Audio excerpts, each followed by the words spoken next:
Herkese merhabalar arkadaşlar. Gecenin birinde bomba gibi bir haber aldım ve videosunu çekiyorum şu anda. 1000. sayının Fransızcası sızdı arkadaşlar.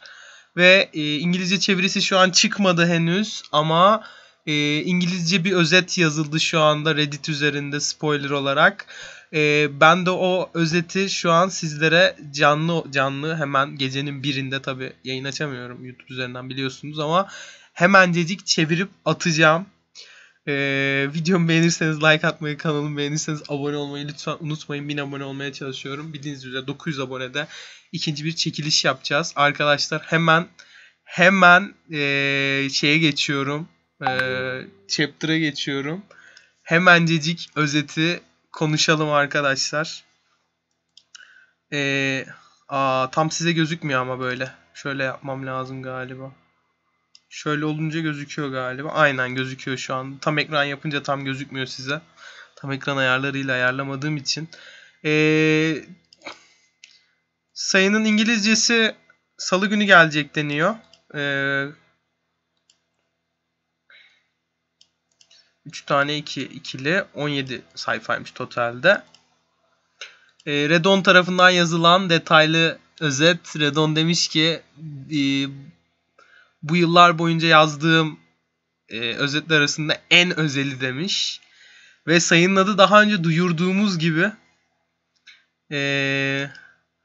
Mugiwara no Luffy. Gözüküyor mu şu anda bu yazı? Gözükmüyor galiba. Sizde tabii şeyler gözüküyor. Sizde aşağısı gözükmüyor. Sizde buralar gözükmüyor. Tamam, okey. Buna göre şey yapalım. Sayının adı Mugiwara no Luffy. Luffy 5. kata Onigashima'nın 5. katına çıkıyor ve Kaido'nun destekçilerinin orada olduğunu görüyor ve yenildiklerini görüyor Minkler tarafından. Sicilian'ı buluyor ve ona teşekkür ediyor. Arkadaşlar ben bunun sayfasında gördüm Fransızca. Sicilian'a teşekkür ediyor. This is all we can do to help you diyor. Yani diyor ki artık bundan sonrası senin diyor.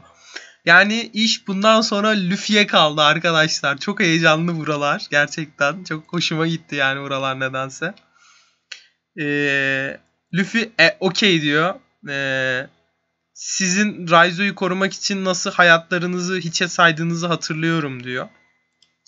Sicilian Luffy'ye ağlıyor ve bağırıyor çıkması için işte en üst kata.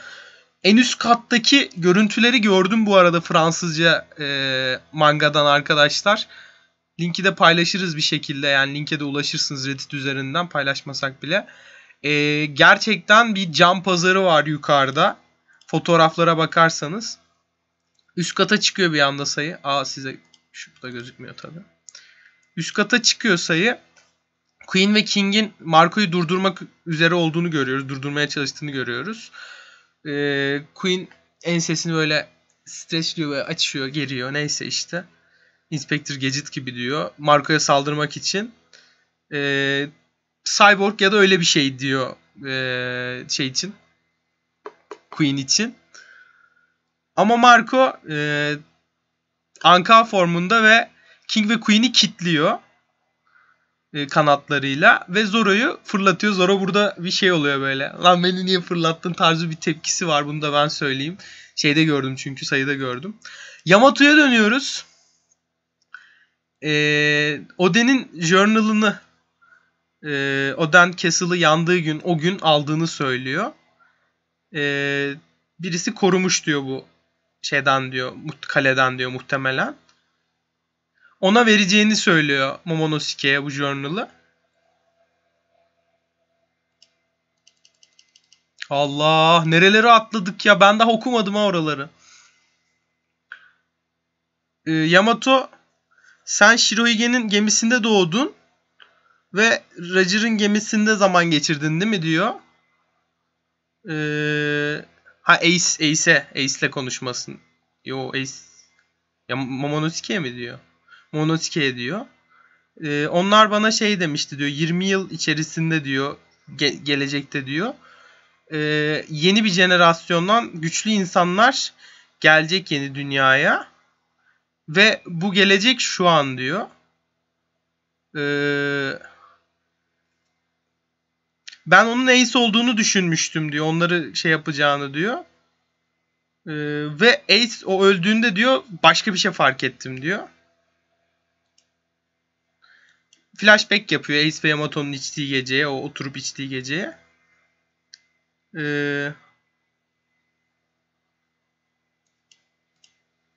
Luffy said him and Sabo. Luffy Ace'e ve Sabo'ya şöyle diyor.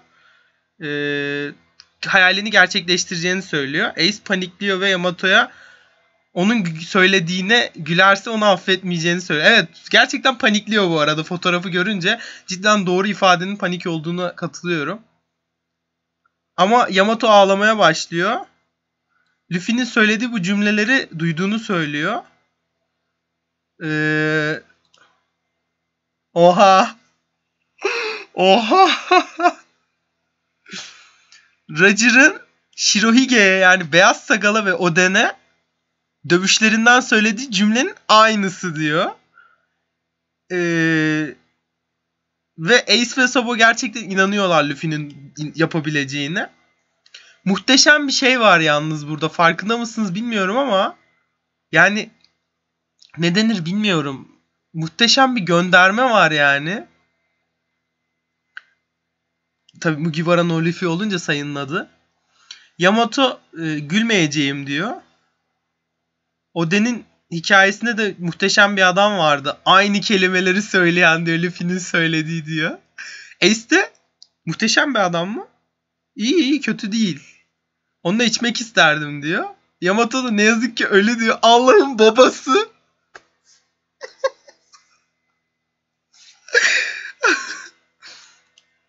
Yamato Ace'e Weaver kartını veriyor. Nasıl kullanacağını anlatıyor. Ona elveda diyor ve tekrar bir araya geleceklerini söylüyor bu kart sayesinde. Bugüne geri dönüyoruz.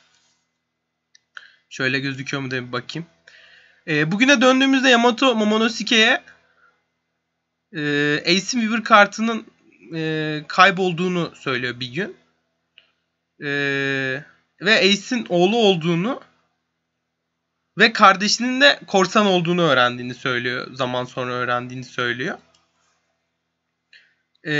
Ve Momonosuke'ye Oden'in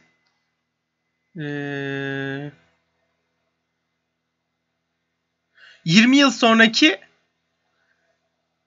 Oden'in journalına dayanarak şöyle söylediğini söylüyor. 20 yıl sonra çok güçlü korsanların ortaya çıkacağını ve Kaido'yu yeneceğini söylediğini söylüyor Momonosuke'ye. Açıklıyor. Onun anlattığına göre, yani Yamato'nun anlattığına göre o anlatırken diyor Esşirinarat. Öyle bir anlamada geliyor. Luffy en üst kata çıkıyor Onigashima'nın. Ve Kid'in orada olduğunu görüyor. Ve Low'un da güçleriyle orada olduğunu görüyor.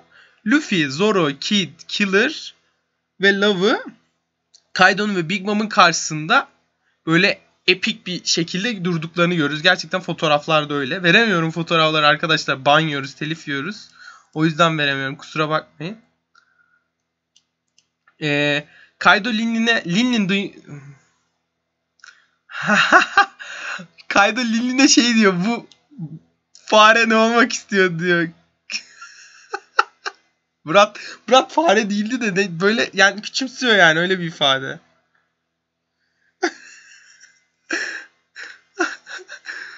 Big Mom da evet öyle olduğunu biliyorum diyor. O da benim diyor kalemi yıkmıştı diyor.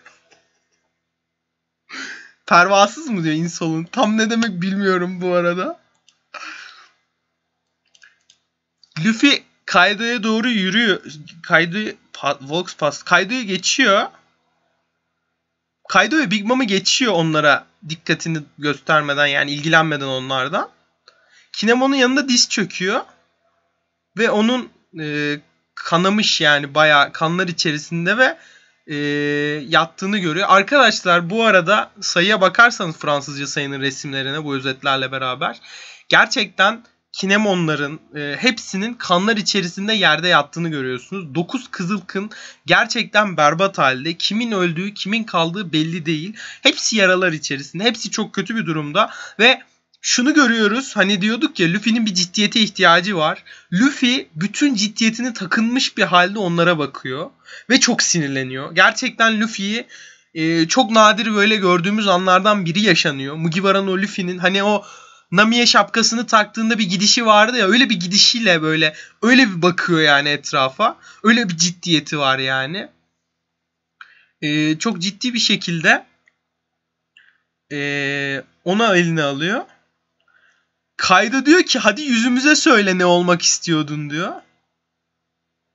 Luffy tabi sallamıyor Kaido'yu. Reis! Cool'a bak. Geç kaldığım için özür dilerim Kinemon diyor. Gerçekten çok duygusal bu arada buralar. Yani ben hani böyle şey yapıyorum ama Kinemon diyor ki çok utandım diyor. Oden Sama'nın yüzüne bakamayacağım diyor. Öbür dünyada diyor. Luffy diyor senden bir şey isteyebilir miyim? Bizim için Wano'yu kurtarır mısın diyor. Luffy de tabii ki yaparım diyor. Bu benim arkadaşımın ülkesi diyor. Kaido silahını Luffy'ye çeviriyor. Luffy Low'a 9 Kızılkan'ı kurtarması ve aşağı indirmesini söylüyor. Bundan istiyor. Ve Kaido'nun atağından sıyrılıyor. 9 Kızılkan aşağı indiriliyor arkadaşlar bu arada. Luffy bir anda Gear 3'ye geçiyor. Wano Queen'deki 9 Kızılkan'ın yüzleri ve sesleri hatırlıyor o sırada. Wano Kuni karakterlerini. Momonosuke, 9 Kızılkın, Yasue ki çok kötü bir şekilde ölmüştü Yasue. Gerçekten çok üzücüydü. Ve Luffy yeni bir atak kullanıyor burada. Gerçekten çizimi de ilginç. Gomu Gomu no Red Rock. Kaido'nun yüzüne yumruğu basıyor. Kaido'nun yüzü alev alıyor böyle, düşüyor böyle. Is on fire diyor. Yani alev alıyor demek herhalde. Ve düşüyor. Big Mom burada muhteşem bir şaşkınlık yaşıyor arkadaşlar. Şok oluyor, ben çizimlere baktım da. Big Mom diyor ki Kaido ne yapıyorsun diyor. Nasıl seni bu şekilde yumruklamasına izin verirsin diyor. Gerçekten çok fena bir yumruk atıyor bu arada. Yani böyle Luffy çıkıp tek atacak muhabbetleri dönüyor ya. Gerçekten öyle bir yumruk atıyor. Ve Luffy Big Mom'a dönüp diyor ki ben Monkey D. Luffy. İkinizi de geçecek kişi ve korsan kralı olacak kişi diyor. O tarafı göstermeyelim yoksa banı yeriz arkadaşlar, kusura bakmayın.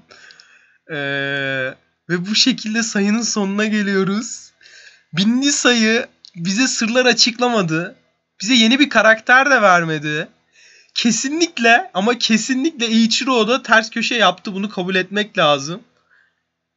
Ama yani bayağı şu an Luffy Kaido'ya bir yumruk attı ve Kaido'yu dizlerinin üstüne çökertti arkadaşlar. Sayıda görünen bu. Muhteşem bir sayı gerçekten. Yani şunu söyleyemem. Yani bizi koyduğu bir karakterle olsun, dinin hikayesiyle olsun, ne bileyim bambaşka bir şeyle etkilemedi Eiichiro Oda. Bizi tam olarak Luffy'nin bu duruşuyla ve olaylara verdiği tepkisiyle, ciddiyetiyle etkiledi. Muazzam bir sayı. Yani ben bayıldım. Gösteremiyorum resimleri. Resimleri de var. Resimlerine de bakın. Fransızca evet konuşmalar ama bakabilirsiniz. Gerçekten ama gerçekten çok hype'lı ve çok güzeldi. Çok mutlu oldum şu anda. Sayıdaki Kinemon'un Luffy'ye bizim için Wano'yu kurtarır mısın demesi çok duygusal ve çok güzeldi. Gerçekten bayıldım yani. Muhtemelen arkadaşlar tekrar kontrol edeyim. Muhtemelen evet manganın yayınlandığı dergiden dolayı bir ara olacak bir haftalık.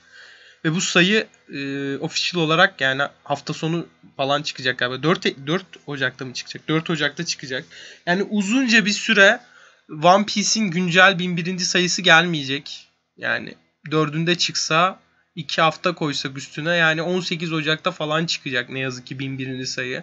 Epey bir haber alamayacağız. Böyle kötü bir haberim var sizlere. Ama çok güzeldi gerçekten. Çok mutlu oldum ben. Yani Kaido'nun yüzüne o yumruğu yemesi, Kinemonlar için Luffy'nin bunu yapması gerçekten beni One Piece'e ilk başladığım günlere, Nami için Arlong'la savaştığı günlere götürdü beni. Yani biz One Piece'i bu yüzden seviyoruz. Dilerim videomu izlerken keyif almışsınızdır. 900 abone olursak yılbaşına kadar bir manga daha hediye edeceğim. 2 manga hediye edeceğim. Şu anda bir manga hediye edeceğim. Hafta sonu çekilişiyle muhtemelen yaparım haftaya. Çünkü ikinci manga ihtimali de ortaya çıktı şu anda.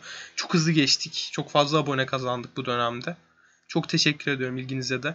Bu videoyu da beğendiyseniz like atmayı, kanalımı beğendiyseniz abone olmayı lütfen unutmayın. Çok teşekkür ediyorum ilginize. Gerçekten çok güzel, çok güzel bir sayı oldu. Allah'ım çok mutluyum şu anda. Görüşmek üzere arkadaşlar. Kendinize iyi bakın.